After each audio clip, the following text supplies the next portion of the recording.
Welcome to the Deep Leadership Podcast. Today, I'm joined by Dr. Bill Berman. Bill is a licensed board certified psychologist and CEO of Berman Leadership Development. He's also the co-author of the leadership book, Influence and Impact, which came out last year. Now, you might remember Bill from episode 73, where we talked in depth about his book and the importance of leadership influence. Well, I've asked Bill to come back on the show to talk about something that's really important right now, and that's talent management and employee retention. Now, these are really important, mostly because of this thing called the Great Resignation. We're going to talk about this on the show. So I'm excited to have him here and talk about these two very important issues. So Bill, welcome back. Thanks. Good to see you again, John. Yeah, great to see you too. I just listened to our old episode and it was like we just scratched the surface of a lot of the things that you work on and write about. So I really wanted to have you back to dive a little deeper, to talk about this thing about the Great Resignation, because last time you were on, it really hadn't started yet, but now it's really in full force. So maybe we have a good discussion on that. But before we dive deep into that, I wanted to just remind our listeners what you do at Berman Leadership Development. So Berman Leadership is I call it a bespoke executive development firm. Meaning that we provide unique and customizable development opportunities for senior leaders and their teams. So whether it's executive coaching or what we call it consultation to executives, which is more of a sort of support and advisory function, or developmental assessments or selection or onboarding, we do all of those kinds of things that help those leaders really excel. That's our focus. What kind of companies do you typically work with? We work with a lot of financial services and healthcare organizations, technology groups, information services, and retail, some retail, but those are the major industries that we focus in. Okay. So these are important leadership challenges that companies are facing, and they call you in because of your expertise. They're huge. We also focus a lot on technology-focused groups, whether it's within financial services, so it's fintech, or in technology organizations, or in healthcare, because those people need a lot of help with the building the relationships, with the emotional connection, with the empathy, and focus on the employee. So we do a lot of that work. Okay. Yeah, that makes sense. I mean, you tend to, my whole career is in technical, whether it's nuclear power or manufacturing high-tech parts, you have a lot of engineers, and engineers have certain challenges with respect to leadership. So it's those empathies, it's, having open dialogue, not being closed and introverted, but being a little more extroverted. So yeah, I think when you get into these technology fields, there's even some interesting challenges, unique leadership challenges with technical people. So absolutely. Yeah. One of our coaches just wrote a book on coaching with technical and engineering people. Oh yeah. Yeah, I bet that's fascinating because I've done it as far as like leading engineering teams and having all engineers work for me. And it's an interesting group. I mean, it's definitely a challenging thing to do, and it's fun. But yeah, when you have a bunch of independent engineers who want to put their mark on everything, it's hard to get them herded in one direction towards completing a project. So, absolutely. Yeah. Well, last time you were on, we were talking about your new book, Influence and Impact. So I wanted to just talk to you a little bit about that. How did the launch go? And, what kind of feedback did you get on that book? Because I thought it was fantastic. It's been really well received. I've gotten a lot of feedback on it from coaches, from HR leaders, from senior executives who have handed it to their employees. I had one who called me up and said, "This is a great book. I have somebody I'm giving it to right now," and it was all about understanding what their job really was and how to excel at what was expected of them. And it helped them sharpen and focus what they were trying to do. So we've gotten a lot of good feedback. The sales are going really well. I would tell people, if you have a choice, don't release a book in the middle of a pandemic. It I does did create a few, it this. does create a few problems. I Yes. think if I knew that the pandemic was going to go on for another 9 months, I probably would have delayed it. But Yeah. Yeah. we're having a lot of fun with it. So it's been adopted by a number of training programs and corporations. And I'm seeing HR leaders give it out to their employees, which is exactly what we wanted to do. Yeah, that's a great feeling when you see that, and people, that people are getting that message, and Yep. it's an important message. And I just encourage those who hadn't heard the earlier episode, it's episode 73.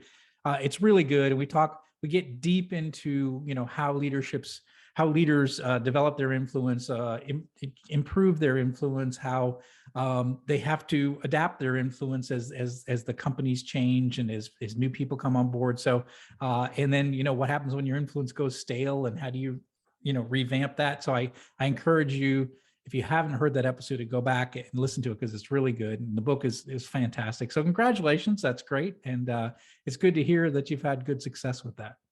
Thanks. Yeah, we're having fun. It always is fun to launch a book, like you said, probably not in a pandemic, but I did the same, so, Yep. so I know what you're going through. So we alluded to a little bit in the opening, which was this thing called the Great Resignation. You're seeing it as you're working with these big companies. There are a lot of people who are kind of reassessing their careers based on them working from home, or maybe they were laid off, or everybody's been basically the whole workforce has been up. There's been upheaval. So what is this Great Resignation, and why are so many people reconsidering their career right now? There are a lot of factors that have influenced the Great Resignation, but basically it is a massive shift in how people are approaching their employment and the relationship between work and personal life, and how they balance that out. And there's a lot of people who have essentially decided either it's not worth it, the money I'm getting isn't worth it to do this job, or that my life isn't balanced the way I want it to be. And so they're stepping away from those jobs. They're much more focused. So as an example, 4.5 million people resigned in November alone, just left their jobs, right? Wow. When you figure out the numbers of that on an annual basis turns into something like 3 billion in lost productivity. Wow. And we're going to see something like 23% of employees leaving their jobs for another job over the next year in 2022. You're talking about a quarter of the workforce leaving, and Yep. and that's serious. That's a serious issue when it comes to running your company, right? I mean, if you consider that, if you think your people are your greatest assets, they're the ones that bring future value to your company, and you lose a quarter of those people with all that institutional knowledge just leaving, that's a big deal. Absolutely. Some employers think people are fungible, interchangeable, but it's really expensive to interchange people.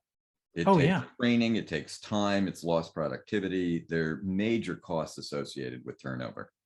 Yeah, no, I definitely can see that. Yeah, it's interesting because with this pandemic that we had, people got a chance to reassess, to look at their lives. Like you said, there's this balance between work and personal life, right? They had a chance to get a little taste of freedom. I get to work from home. I get to sleep in a little bit. I get to have coffee with my wife, and they're like, this is nice.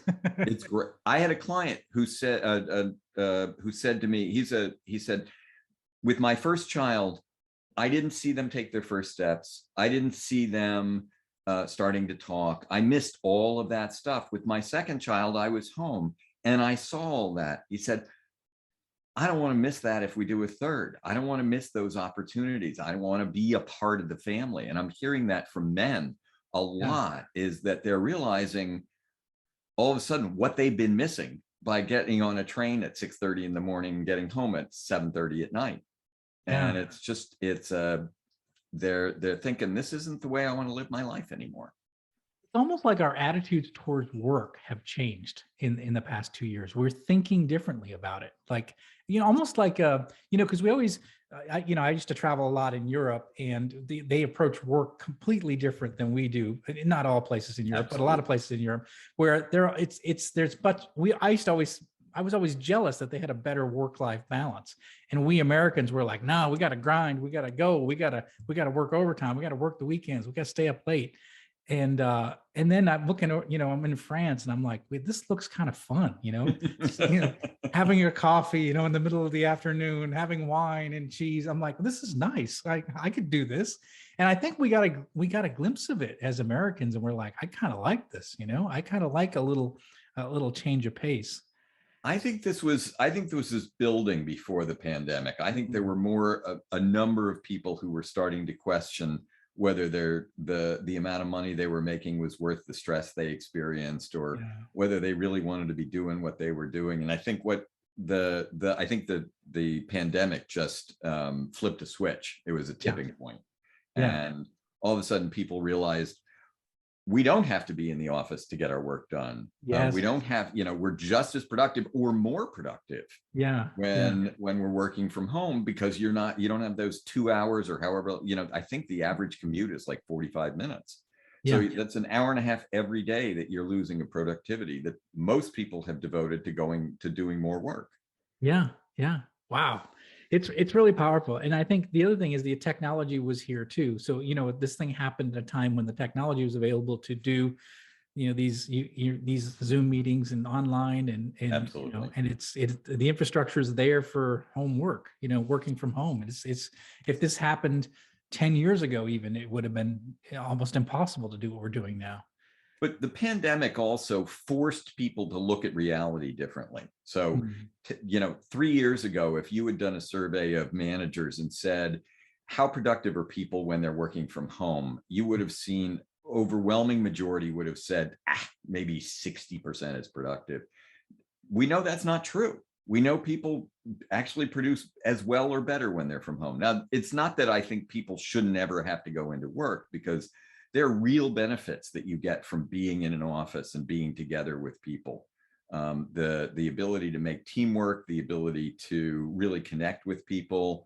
So for some people, mentoring and building networks is much easier to do in an office than it is to do virtually. So there are definite advantages to working in an office, but it's just not the answer anymore. Yeah, it really isn't. It's crazy to see how much has changed in 2 years. So let's talk about this, because I think it ties right into what's going on, which is, that talent management and employee retention are now like top of mind for most employers. We're thinking about, okay, 25% of my workforce, or 23 to 25% of my workforce, quarter of them are going to walk out the door in the next few months. So now maybe you had employee retention and talent management in the back of your mind. Well, I imagine it's moved to the front of the mind. Is that what you're hearing from your clients? Absolutely. That's that holding on to employees and finding good employees, getting the right people in the door and on your staff are the two biggest concerns that I'm hearing in the C-suite in most of the companies I'm working with. I was just talking to a client earlier today who runs a 800-person technology division of a larger organization. And he said that their war for talent is just really hot, and they're really fighting to keep people on and trying to figure out what besides money and perks is going to keep people there. Yeah. Wow. It's a real challenge. And like we were saying earlier, this could be your institutional knowledge leaving, quarter your institutional knowledge walking out the door. This could be a shift this could impact your culture. It can impact your productivity, impacts your ability to, develop new products, launch new products. There's certain people that have that, that piece of knowledge you absolutely need, and they walk out the door. You're like, what are you going to do? It's a big issue. So what, you know, how do we need to be thinking about talent management now with all this? What are some things that we, you know, as leaders that we need to be thinking maybe differently given this environment that we're in with respect to talent management? It's really interesting because a lot of the things you read focus on what HR needs to do about Mm, talent management and talent development. And there are definitely things that the human resources and human capital organizations need to do within these companies. But talent management fundamentally is about relationship management. Leadership is about relationship management. As leaders, we have historically focused on what we do and how we do it. But now leaders have to focus really on why we do it and who we do it with. And so it's about providing people with a sense of a mission, with clear values, with living those values. Values are not just the thing you put on a wall anymore. You have to live them. You have to show them. You have to tell people through your actions how you're living your values. And it has to be about having a connection with your manager.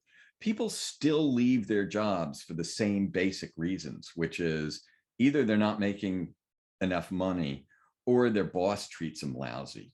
mm. Those are the two biggest reasons why people change jobs. They get a better financial opportunity, and they're just sick of being treated badly. So fundamentally, it's about, we want our leaders to treat people with respect and integrity. We want them to have empathy for what their employees are going through. We want them to understand diversity. And these are all leadership characteristics. These are the day-to-day things you do that communicate to someone that that they are a valued talent, right? I can give you, we have to do the things like working from anywhere, hybrid working, flexibility, mobility, what I call interoperabilities, which means you can go anywhere and you have the tools wherever you are to do your Yep, job. yep. Those are all clear, right? Those are going to be a given in 2022 and 2023. Yeah. It's still go back to the fundamentals of how do we treat people? How do we interact with them? How do we help them grow? How do we make this about them? Not how do we just make it about us? So that's really, I think, one of the critical parts of talent management, because it's the managers who are doing the managing. It's not Yeah. HR, it's us. So what you're saying is you can't outsource leadership to HR. Absolutely not. That's which 100% what I'm saying. yeah, so that, because that's what some people do, right? They say, well, employee retention, that's or talent management, that's HR's job, right? That's their job to develop all the programs. I'm just going to run my department and get the job done. No, I mean, your job is, as leadership, is to manage the folks that work for you. Human resources should put in the structure and processes and tools that you need to do those things. But it's up to the managers and the directors and the vice presidents and the executives to make sure those things are done and done well and done with respect. Yeah. And it sounds like if I'm listening to you talk about what's required to keep great employees, and it's the stuff that always mattered with respect to leading people properly, treating with respect, making sure they understand why they're doing what they're doing, values. You touched on that. That's a really important thing, and I see that more and more with younger employees. I'm a little older. I've had a lot of people working for me over the years, and it seems younger people are very concerned about what are the values of this company I work for, and do they align with my beliefs? And that's something that, as an older manager, I never saw that before, and I'm seeing that more and more with younger employees. Maybe now, I'm saying younger, but now in the 30s, I see 30s and younger. I'm seeing this sort of like, I'm not going to work at this company if we're doing something I don't believe in. And it's really important that they believe in what the company stands for and the mission, of the company. And are you doing things, not just are you doing great things, but are you doing it the right way? And I think that's an interesting switch that I've seen, recently. Well, I totally agree with you. And one of the ways I think about this is that in our generation, so growing up in the 70s and 80s and 90s, the idea was that you leave your values, your personal values at home, and you just go in and do your job. If I were 30 something and I was looking at what we had done, I would say that's what caused global warming. That's what caused food insecurity. That's what's caused all the major problems that we have. That's what's caused all the diversity and equity and justice issues. Why would I continue to do that if that's what we came out of this? So I think they're looking around their world and seeing that things haven't gone quite right, and they're thinking we need to do this a different way. We need to live our values all the time, not just on the weekends and evenings. Yeah, so to me, I think it's great. I mean, having employees holding your feet to the fire to say, okay, well, you said we were going to do it this way. You said you were going to do it the right way. We're going to make sure we do it the right way. And I think it's not a bad thing. I think it's actually a good thing. Absolutely. And I think that too many, like you said, maybe there were things that happened in the past that maybe too many people left their values at home. It's like, all right, I'm just working here. I'm going to do my job. I don't necessarily agree with this, but I'm just going to do my job because I need the money, type of thing. Where I think this is refreshing. I actually do think it's a good thing. I don't think it's a bad thing. I think we can learn from this. It's just sometimes older leaders, older managers have to almost recalibrate yourself a little bit to this, because it's really important. It's really important to younger employees. And this isn't something that's, optional, or that you can just say, you can't, you've got to be committed. You can't just, say the words. You have to be committed to it, I think, as an organization, if you want people to truly believe in being a part of your company. Absolutely. 100%. Back in I think it was 1990s, medical interns, physician interns would work 72-hour shifts, right. 96-hour shifts. And the attitude of the older physicians was, that's what I did. You should do it too. Yeah. And in New York, they basically struck and said, we're not going to work that. This is dangerous. This is hazardous to the patients. It's hazardous to us. We're not going to do this anymore. And they forced the hospitals to change their policies and practices. And healthcare has not gotten worse. Doctors have not gotten worse. It's still working just fine. But they just wouldn't put up with that. And I think we're seeing the same kind of thing now, but around values. Yeah, I do agree with that. I do see that. As you're just looking out into the world, whether it's companies you're working with or just things that you're reading and seeing, what are you seeing any great examples of people that are doing a really good job with employee retention? What, kind of things that they're doing, or I don't know, just maybe obviously we want to lead people correctly and all that, but are you seeing some other ways that people are doing some unique things to keep their talent? I think what I'm seeing is that the organizations that either clearly have or work hard to have a real purpose, not just, make money and have fun, but change the world for the better, are really succeeding in keeping people on more. I think, hospital systems, I think some pharmaceuticals where they're curing cancer, curing serious longstanding diseases. Vertex Pharmaceuticals is a company that I think is doing a lot in that direction. And it's because that they are changing people's lives, that people want to work there. I see it in manufacturing, though. I see it in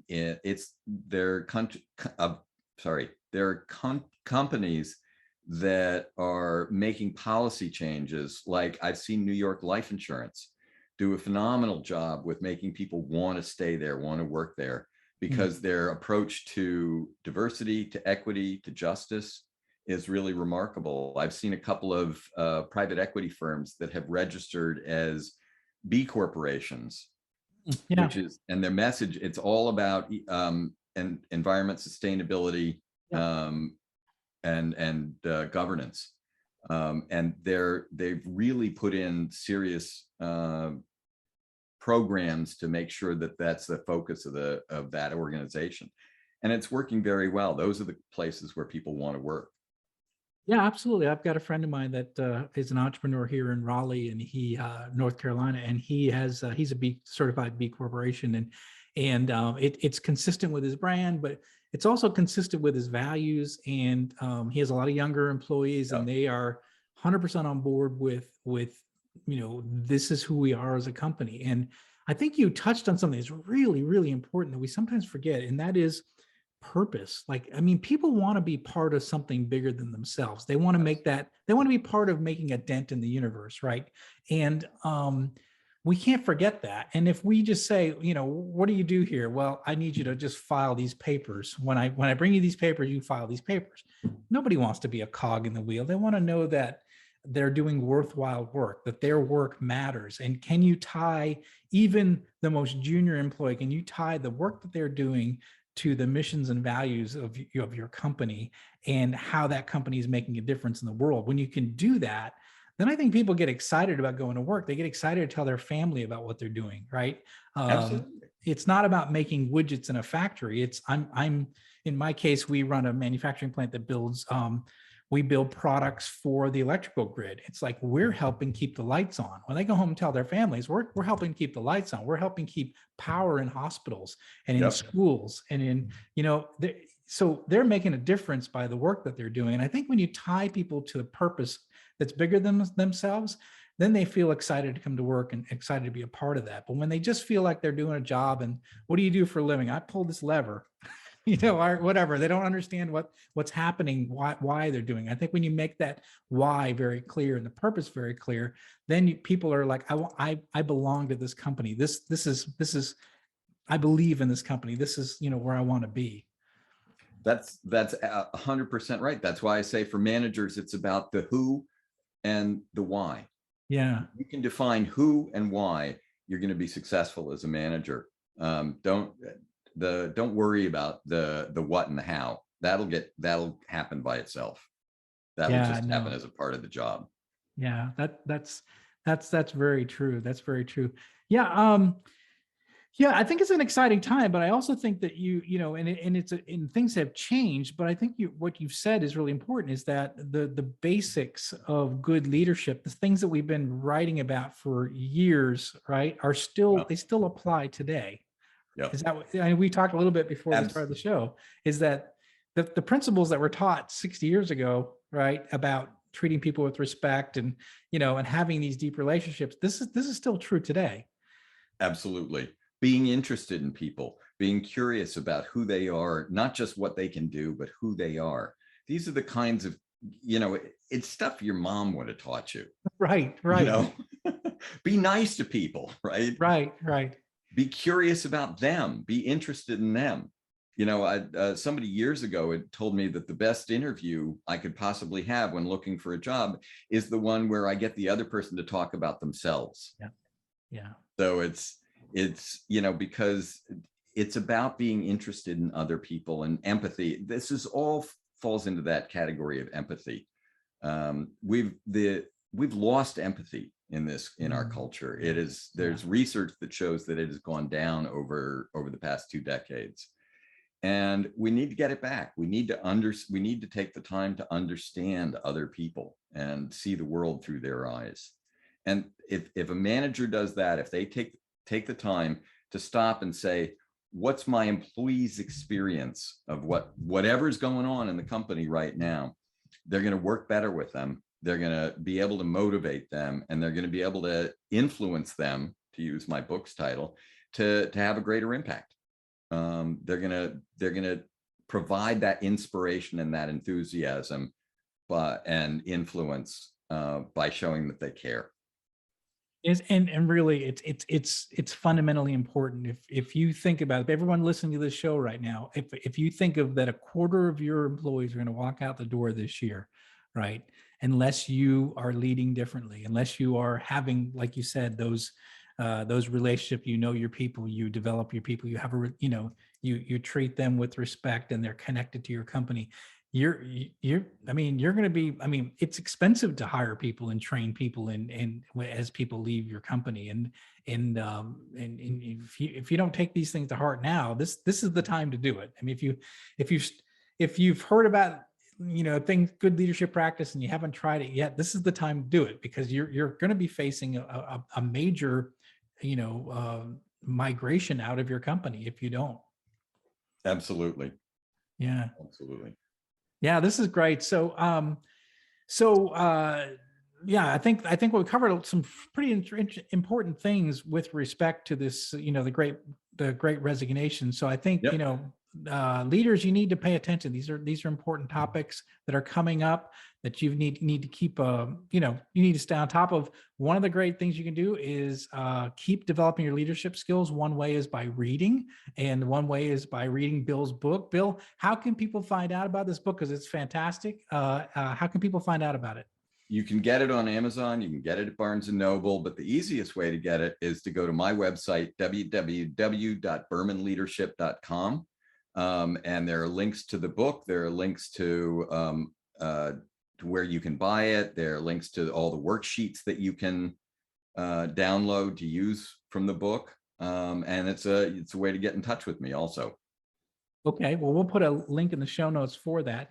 And again, the book is Influence and Impact, and it's Dr. Bill Berman. I really highly encourage you to find that book, read it, because this is now is more, now's the time to be stepping up your leadership game, because you're going to have a big shift in your workforce. You need to be prepared for it. But everything old is new again. It's the same principles that we've been doing for 60 years. It's a lot of common sense stuff, but it's typically not commonly applied. So our roles as leaders now is to apply these principles, apply this, and make sure that we lead our people well during this time. So, Bill, thank you for coming back on the show and talking about these important issues. John, it's great to see you, and thanks for having me on. I'm always get excited about this kind of stuff because it's so important.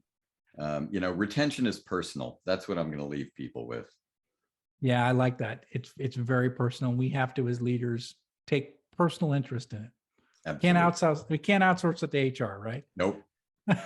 That's so true. Well, thanks again for coming on the show. John, great to see you. Thanks very much. Yeah, great to see you as well. Well, thank you for listening to Deep Leadership. If you like this podcast, please subscribe and share so we can continue to build a world with better bosses. Until next time, this is John Rennie saying take care and lead well.